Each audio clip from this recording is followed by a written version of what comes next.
pa lan chin de in long sang phân ngõ quan thơ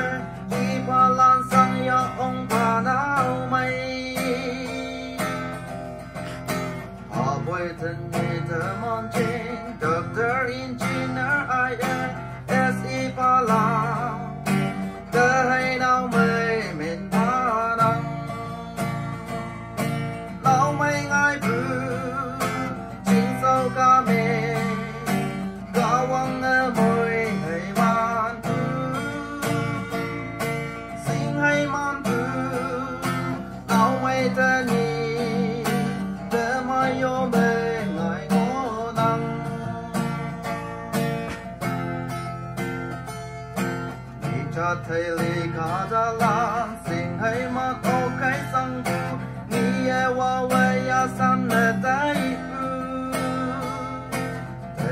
chơi hay nó man răng cả vong mùi hay man sinh hay man từ nào mây cha nề ngài ngô đăng nào mây ngài bự chính sâu ca bê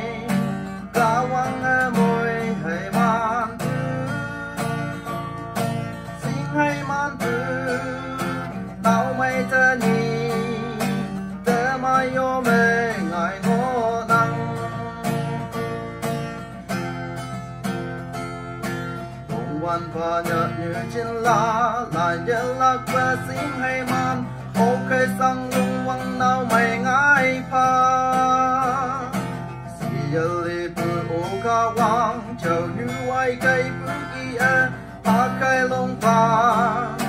hầm pa nào mày ngài thơm pha nào mây ngai bự chính sâu ca mê ca wang môi hay man bự sinh hay man bự nào mây tơ ni tơ mai yo mê ngai ngô đăng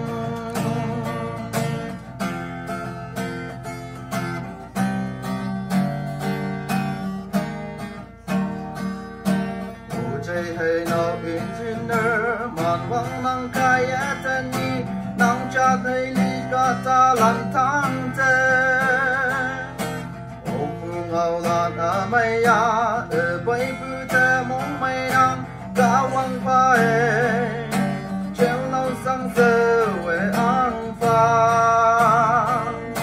nào mây ngai bự chính sơ ca bê ca wang môi hay man tu sinh hay man tu nào mây tơ ni